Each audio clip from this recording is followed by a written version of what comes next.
안녕하십니까? 특별한 안식일, 행복한 안식일, 마더스데이가 있는 아주 소중한 안식일, 특별히 하나님의 전을 기억하여 이곳에 함께 하신 여러 성도님들 진심으로 감사드립니다. 또 사랑하는 어머니와 함께 안식일을 보내기 위해 이 교회를 방문하신 우리 자녀 여러분 진심으로 환영하고 감사드립니다. 아름다운 음악으로 우리에게는 감동을, 또 하나님께 영광을 돌리신 여러분 모두에게 진심으로 감사를 드립니다. 영국 문화원에서 창설 70주년을 맞아서 세상에서 가장 아름다운 영어 단어 70개를 102개국 4만 명에게 설문을 해서 조사를 했습니다. 영국 문화원에서 가장 아름다운 영어 단어 70개, 70주년을 기념해서 4만 명에게 조사를 했는데, 그 설문조사 결과 1위로 뽑힌 가장 아름다운 영어 단어는 뭐였을까요? Mother입니다. 예, 어머니. 그 다음으로 2등으로 뽑힌 단어가 Father이면 얼마나 좋을까요? 2등으로 선정된 단어는 passion, 열정이라고 하는 단어였습니다. 3등으로 선정된 단어가 father였으면 얼마나 좋을까요? 3등으로 선정된 단어는 smile, 미소였습니다. 4등으로 선정된 단어가 father였으면 얼마나 좋을까요? 4등으로 선정된 단어는 love, 사랑이었습니다. 아버지라고 하는 단어는 70위 안에 들어가지 못했습니다. 내일 5월 14일은 어머니 날인데 영어로는 Mother's Day라고 하지요. 이 어머니 날을 여러분들은 어떻게 축하하고 계십니까? 안식일 아침에 교회에 오면 입구에서 집사님들이 가슴에 예쁜 꽃을 달아드리죠. 그리고 오늘 혹은 내일 자녀들과 가족들과 함께 식당에 가서 맛있는 식사 한번 하면 그게 전부라면 너무 좀 아쉽지 않습니까? Mother's Day를 축하하는 여러 방법이 있겠지만 그 중에 가장 가슴 훈훈하고 오래 기억에 남는 것이 바로 이 Mother's Day에 어머니의 교회를 찾아 어머니와 함께 예배 드리는 것이라고 생각합니다. 오늘 제가 교회 왔는데 기분이 좀 이상해요. 이걸 어떻게 표현해야 될까 생각을 하다가 이게 바로 부자가 된 기분이구나, 느낌이구나 라는 생각을 했습니다. 부자가 돈이 많거나 배가 부르거나 멋진 건물에 있는 게 아니라 사랑하는 사람들과 자녀들과 가족과 함께 있으니까 이게 진짜 부자 된 느낌이구나 라는 생각을 했습니다. 오늘 그리고 다가오는 내일 이 Mother's Day에 특별한 그런 시간 우리 모두 갖게 되시기를 간절히 바랍니다. 사실은 시간이 허락된다면 우리 다 함께 어머니의 사랑을, 나를 낳아주신 어머니, 그리고 또 내가 낳은 자녀들을 위해서 어머니의 사랑, 나 실제 괴로움이 노래를 다 함께 한번 해도 좋겠다라고 하는 생각을 했는데 시간이 허락지 않고 또 우리 프레이스팀에서 미리 불러주셔서 감사합니다. 우리가 어머니의 사랑을 이 노래로 계속 기억해도 참 좋겠습니다. 어머니가 된다는 것, 여자가 어머니가 된다는 것, 그것은 한마디로 안락함과 편안함을 포기하는 것, 모든 것을 내려놓는 것, 버리는 것이라고 말할 수 있을 겁니다. 세상에 여러 어머니들이 있죠. 그런데 한 어머니를 소개해 드리겠습니다. 1451년도에 태어난 이탈리아의 탐험가 콜럼버스, 잘 아시죠? 이 콜럼버스는 그때 당시에 확실하게 밝혀지지도 않았던 지구가 동그랗다라고 하는 그 가설 하나만 믿고 대서양을 서쪽으로 향해를 하고 해서 쿠바와 자메이카, 도미니카, 남아메리카와 중앙아메리카까지를 발견한 신대륙 탐험과 개발에 빼놓을 수 없는 세계적인 위인입니다. 이 콜럼버스가 아메리카 대륙을 발견하고 어머니를 찾아갔을 때 이 콜럼버스의 어머니가 콜럼버스에게 뭐라고 했을까요? 아들아, 참 잘했다. 계속해서 신대륙을 찾거라. 이랬을까요? 이 엄마가 그렇게 말했답니다. 얘야, 도대체 넌 어디를 그렇게 돌아다니는지 맨날 모르겠다만 제발 어디 가면 잘 있다고 편지 좀 해라 라고 했다고 합니다. 사실 보면은 이 어머니들이 저에게 바라시는 거는 그렇게 대단한 것들이 아닌 것 같아요. 우리가 어머니는 꼭 신형 렉서스나 비버리 힐스의 멋진 맨션을 좋아할 것 같다라고 착각을 할 수 있지만 사실 우리 어머니들은 그냥 잘 지낸다라고 하는 안부전화, 그리고 특별할 때 이렇게 직접 찾아뵙는 것, 그게 최고의 선물이 아닌가 생각을 합니다. 아무도 아멘을 안 하시는 거 보니까 렉서스는 렉서스고 전화는 전화다라고 생각하시는 어머니들도 계신 것 같습니다. 세상은 수많은 어머니들이 계십니다. 그런데 어떤 어머니들은 부유한 집에서 태어나셔가지고 손에 물 한 번 묻히지 않고 좋은 곳에 시집 가셔가지고 곱게 사시는 그런 어머니들도 계시긴 합니다.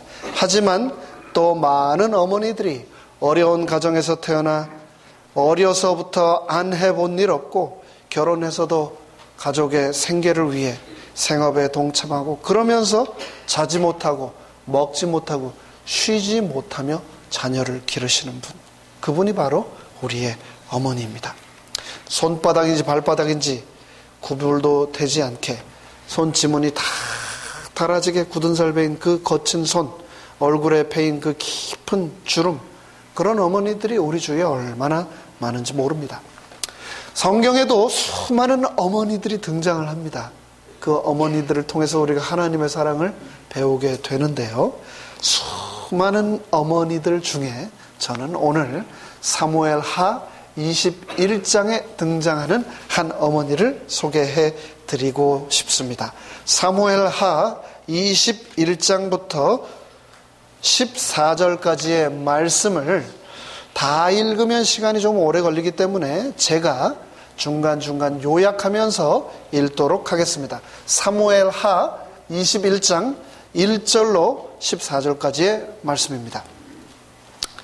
다윗의 시대에 해를 거듭하여 3년 기근이 있으므로 다윗이 여호와 앞에 간구하며 여호와께서 이르시되 이는 사울과 피를 흘린 그의 집으로 말미암음이니 그가 기브온 사람을 죽였음이라. 2절입니다. 이에 왕이 기브온 사람을 불러 그들에게 물으니라. 3절 다윗이 그들에게 묻되 내가 너희를 위하여 어떻게 하랴. 6절입니다. 사울 자손 7을 우리에게 내어 주소서. 우리가 그들을 여호와 앞에서 목을 메어 달겠나이다. 8절 리스바에게서 난 자 곧 사울의 두 아들 알모니와 무비보셋과 사울의 딸 메랍에게서 난 자 5 아들을 붙잡아 여호와 앞에 목을 메어 달매 그들 7사람이 동시에 죽으니. 10절 아이야의 딸 리스바가 굵은 배를 가져다가 자기를 위하여 바위 위에 펴고 곡식 베기 시작할 때부터 하늘에서 비가 시체에 쏟아지기까지 그 시체의 낮에는 공중의 새가 앉지 못하게 하고 밤에는 들짐승이 범하지 못하게 한지라. 11절 리스바가 행한 일이 다윗에게 알려지매. 13절 다윗이 그곳에서 사울의 뼈와 그의 아들 요나단의 뼈를 가지고 올라오매. 14절 베냐민 땅 셀라에서 그의 아버지 기스의 묘에 장사하되 모두 왕의 명령을 따라 행하니라. 그 후에야 하나님이 그 땅을 위한 기도를 들으시니라. 이스라엘 땅에 3년 동안 비가 내리지 않았습니다. 단 한 방울도요. 이스라엘이라고 하는 그 지역은 원래 가문 지역입니다. 게다가 곡식도 키워야 되고 가축도 키워야 되고 사람들도 물을 마셔야 되는데 하늘에서 단 한 방울의 비가 내리지 않은 겁니다. 그것도 3년 동안요. 캘리포니아에 지난 몇 년 동안 비가 오지 않아서 굉장히 우리가 가뭄 때문에 고생을 했습니다. 하지만 오늘날 우리는 알래스카 얼음을 녹여서 마시고 또 샌디에고에서는 바닷물을 민물로 만들어서 사용하는 공장까지 있는 그런 시대를 우리가 살아가고 있지 않습니까? 그럼에도 불구하고 몇 년 가물었더니 얼마나 힘들었는지 모릅니다. 그런데 바로 이때에는, 다윗의 시대에는 하늘에서 비가 오지 않으면 곡식도 가축들도 사람들도 다 목말라 굶어 죽을 수밖에 없는 그런 시대였습니다. 다윗은 하나님 앞에 무릎 꿇고 기도를 했습니다. 하나님이시여, 왜 우리에게 비를 주지 않으시는 겁니까? 그러자 하나님께서 다윗에게 말씀하셨습니다. 사울 왕이, 너의 선대왕 사울이 나의 언약을 어기고 무고한 사람들을 죽인 그 핏값 때문에 비가 내리지 않는 것이라. 역사를 거슬러 올라가 보도록 하겠습니다. 여호수아가 이스라엘 백성들을 이끌고 구름 기둥과 불 기둥으로 홍해를 가르고 또 요단강을 가르고 여리고성을 함락하며 가나안 땅에 입성할 때 가나안 땅에 살고 있던 모든 족속들은 두려움에 떨었습니다. 그럴지라도 그들은 이 전쟁을 해야만 했기 때문에 연합전선을 형성했었지요. 그런데 그 여러 족속 중에 한 족속은 아무리 생각해도 이 전쟁은 하나님의 전쟁, 즉 그 어떤 인간도 이길 수 없는 전쟁이라고 하는 것을 알았습니다. 그리고 지도자들이 모여서 우리가 전쟁을 해도 이길 수 없으니 이 지역에 사는 사람이 아니라 우리가 먼 데서 온 사람처럼 위장을 하고 거짓말을 해서 이스라엘 백성들과 화친 조약을 맺자라는 작전을 세웁니다. 그리고 결국 여호수아를 찾아가 화평 조약을 맺는데 성공했습니다. 먼 데서 온 사람들처럼 낡은 옷에, 낡은 신발에, 낡은 가죽 부도에 곰팡이가 난 빵을 들고 가며 보여주기를, 우리가 먼 데서 왔으니 우리와는 전쟁하지 말고 화친 조약을 맺어 주십시오. 그리고 그게 성사가 된 거지요. 물론 얼마 가지 않아 탄로가 났습니다. 바로 그 지역에 살고 있는 기브온 족속이라고 하는 것을 알게 된 겁니다. 하지만 하나님 여호와의 이름으로 맺어진 언약을 파기할 수 없었습니다. 그래서 이스라엘은 이 기브온 족속을 이스라엘과 함께 살되 그들을 위해서, 또 특별히 여호와의 단을 위하여 나무를 패고 물을 깃는 노역을 하도록 이 일을 시키며 그들과 함께 살도록 했던 겁니다. 그렇게 400년이라고 하는 시간을 이스라엘 백성들은 기브온 족속과 함께 살았습니다. 그런데 세월이 흐른 후 이 사울이라고 하는 왕이 세워지고 이 사울 왕의 민족적 우월의식과 자부심과 지나친 선민의식 하나 때문에 민족 간의 여호와의 이름으로 세워졌던 이 조약이 무차별하게 깨어져 버리고 말았던 겁니다. 사울이 기브온 족속을 무참하게 대량 학살시켜 버리고 말았습니다. 우리는 선민이고 너희는 죽어야 마땅한 이방 민족이기 때문에 죽어야 마땅하다라고 그 대학살을 사울이 자행했던 것입니다. 그리고 나서 사울은 죽었고 새로운 왕 다윗이 되었는데 이제서야 하나님은 다윗에게 비를 내리지 않으시면서 이 모든 재난이 누구 때문이라고요? 사울 때문이라고 말을 하고 있는 겁니다. 다윗은 기브온 족속 지도자들을 찾아갔습니다. 그리고 물었습니다.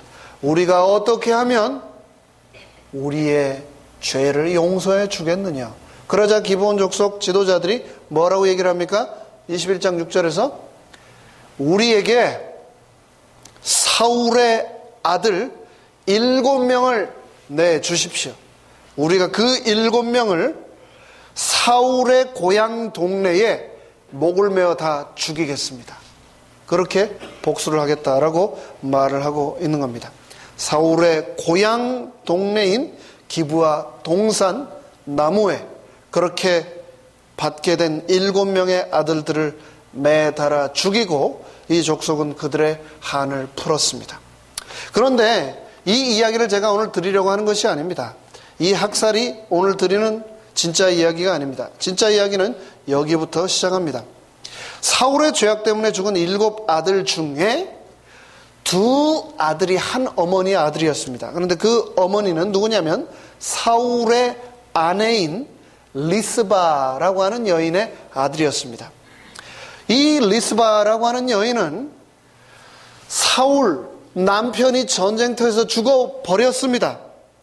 남편이 죽고 나서 남편의 부하 장군 중에 하나였던 아브넬에 의해서 또 다시 첩이 됩니다. 본인의 의지와 상관없는 거죠. 남편을 잃은 것도 서러운데 죽은 남편의 부하 장군의 첩이 되어 살아가고 있는 겁니다. 그런데 어느 날 갑자기 두 아들을 내어놓으라고 군인들이 찾아오고 이 두 아들은 끌려가서 나무에 목 매달려 죽버리고 만 겁니다. 멸망한 가문에 남겨진 가족으로 살아가는 것도 너무나 슬프고 감당하기 어려운데 이제 남아있던 두 아들까지 죽어버렸으니 아마 리스바의 눈에서는 눈물이 아니라 피눈물이 났을 겁니다.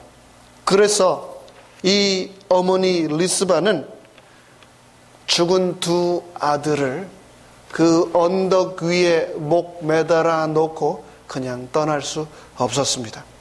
성경에서는 뭐라고 말하고 있냐면 이 리스바가 아들들이 죽은 그 시신 앞에 삼배를 깔았다라고 했습니다. 우리가 요즘 캠핑 갈 때 쓰는 그런 에어 매트리스가 아니라 뭘 깔았다고요?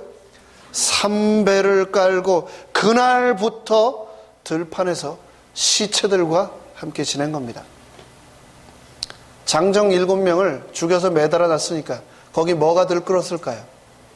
낮에는 독수리가, 밤에는 온갖 들짐승들이 그 시체를 뜯어 먹으려고 무섭게 달려들었을 겁니다. 그런데 호롤단신, 이 연약한 여인, 한 여자가 한때는 그 나라의 왕후였던, 그 누구보다도 존귀하게 여겨졌던 이 여인이, 이 비운의 어머니가 그 산 위에서 시체들 앞에서 밤에는 맹수들과 낮에는 독수리들과 싸우면서 자기 아들들의 시신이 이 짐승들에게 뜯겨 먹여지는 것을 막기 위해 밤낮 자지 않았다라고 사무엘하 21장은 말하고 있습니다. 유대인 속담에 하나님은 이 세상 어디에나 가실 수 없기 때문에 세상에 어머니를 보냈다라고 하는 말이 있다고 합니다. 이 세상에 수많은 사랑이 존재하지만 많은 이 사랑들은 다 주고받는 give and take의 사랑입니다. 하지만 무조건적인 사랑, 가장 하나님을 닮은 사랑을 꼽으라면 우리는 어머니의 사랑밖에 꼽을 수 없을 것입니다. 그 어떤 조건도 없는 자식과 고통을 완전히 나누는 그 사랑이 바로 어머니의 사랑이었습니다. 보리를 베는 시절에 아들들이 목이 매달려 죽었다고 했으니 오늘날로 치면 6월절이 있는 약 4월 정도 됐을 것입니다. 그리고 6개월 밤낮에 광야의 추위와 더위와 무서움을 이 여인이 홀로 지켜낸 것입니다. 그리고 이 비는 가을에 드디어 내렸던 이 비는 3년의 기근이라고 하는 하나님의 진노가 씻겨지는, 풀어지는 그러한 비였는데 그 비가 가을에 내리기까지 이 어머니가 6개월이 넘는 시간 동안 자지도 않고 그 시신들 옆에서 자식들을 지켰던 것입니다. 말 그대로 하늘까지도 감동시키고 하늘까지도 움직이는 그런 사랑이었습니다. 우리는 십계명의 말씀을 지키려고 노력을 하며 살아가는 그리스도인들입니다. 그런데 이 십계명 중에 부모 공경의 계명이 인간 사이의 계명 중 가장 먼저 언급되는 이유가 무엇일까요? 인간과의 관계에서 지켜야 될 이 6계명 중 제일 먼저 언급되는 내 부모를 공경하라라고 하는 이 계명이 제일 먼저 언급된 이유는 다른 계명은 나중에라도 지킬 수 있지만 부모를 공경하고 사랑하는 것은 부모가 계실 때만 할 수 있기 때문에 expiration date이 있는 유일한 계명이기 때문에 그러기 때문에 가장 먼저 두지 않으셨나 생각했습니다. 공자는 한시 외전이라고 하는 책에서 수욕 정이 풍부지라도 자욕 양이 친부대라고 했습니다.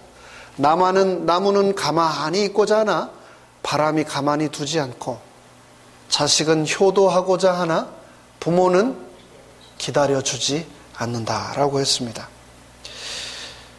자식이 부모에게 효도를 하고자 하지만 자식이 어머니를 사랑하고 효도하고자 하지만 그 어머니가 우리 옆에 영원히 계시지 않는다는 겁니다. 저도 결혼을 하고 목회를 하고 어머니를 떠나 이렇게 있으면서 비록 어머니 곁은 떠났지만 언제나 가장 힘들 때 전화기를 꺼내면 저도 모르게 늘 어머니에게 전화를 드렸던 것 같습니다. 그렇게 전화를 드리면 어머니가 아무 얘기도 안 했는데 아시나 봐요. 수정이 아베야, 힘들지? 좀만 참아라. 엄마가 기도하고 있다. 힘내라. 그런데 그 어머니가 영원히 옆에 계실 줄 알았는데 그 어머니가 안 계시다는 게 믿어지지가 않습니다. 어머니 없는 세상이 저에게도 이렇게 빨리 다가올지 몰랐습니다. 에베소서 6장 1절과 2절은 이렇게 말씀하고 있습니다. 자녀들아, 주 안에서 너희 부모를 순종하라. 내 아버지와 어머니를 공경하라. 이것은 약속이 있는 첫 번째 계명이라고 말씀을 하고 있습니다. 우리에게 육신의 생명을 주신 어머니를 우리의 몸과 우리의 마음을 다해 정성 다하여 사랑하게 되시기를 간절히 바랍니다. 또 하나님을 가장 닮은 사랑을 우리에게 베풀어 주신 어머니를 우리가 말로만 사랑하지 말고 행함으로도 사랑하게 되시기를 간절히 바랍니다. 우리 세리토스 교회는 여러 가지 이름이, 별명이 붙어 있는 교회입니다. 세리토스 교회, 어떠한 세리토스 교회, 뭐뭐한 세리토스 교회. 우리가 알든 모르든 우리 이름 앞에는 이미 그러한 여러 별명들이 붙어 있습니다. 그런데 저는 늘 기도드리기를 이 세리토스 교회가 세상에서 가장 아름다운 단어인 어머니라고 하는 단어가 붙는 교회가 되었으면 참 좋겠다는 생각을 늘 합니다. 어머니 같은 세리토스 교회. 언제든지 찾아가면 가슴 따뜻하게 품어주는 교회. 그 교회가 이 세리토스 교회이기를 저는 늘 기도드리고 있습니다. 이 교회를 통하여서 하나님의 사랑을 많은 사람들이 발견하게 되기를 간절히 바랍니다. 말씀을 마치겠습니다. 오늘 이 특별한 날, 형편 때문에 어머니가 멀리 타주에 계시거나 또는 한국에 계신 분들, 그리고 혹은 사랑하는 어머니를 이 땅에서 이미 이별하시고 먼저 보내드려서 너무나 외롭고 쓸쓸한 어머니가 없는 어머니날을 보내고 계신 분들, 어머니를 주신 하나님의 은혜가 여러분께 함께 하시기를 간절히 바랍니다. 그리고 이 특별한 어머니날 안식일에 자녀를 낳아서 어머니가 되신 분들, 또 입양을 통해서 어머니가 되신 분들, 그리고 앞으로 자녀들의 출산을 통해서 어머니가 되실 장래의 어머니들, 그리고 또 유산과 사고로 자녀를 잃으신 어머니들, 그리고 지금 현재 매일매일 어린 자녀를 양육하느라 수고하고 계신 어머니들 모두에게 하나님의 은혜가 충만히 임하시는 그런 특별한 어머니날 안식일 되시기를 간절히 바랍니다. 오늘도 바로 지금 이 순간도 매년 700만 명의 어머니들이 출산으로 인해 심각한 후유증과 장애를 얻고 있고 35만 명의 어머니가 이 땅에 생명을 출산하다가 죽어가고 있습니다. 새로운 생명을 위해 기꺼이 자신의 모든 것을 바치시는 어머니들께 진심으로 감사드립니다. 마태복음 23장 37절에서 말씀하신 것처럼 암탉이 그 새끼를 날개 아래 모음같이 우리를 언제나 품어주시는 하나님의 사랑이 우리 모두와 함께 하시기를 간절히 바라며 말씀을 마치겠습니다.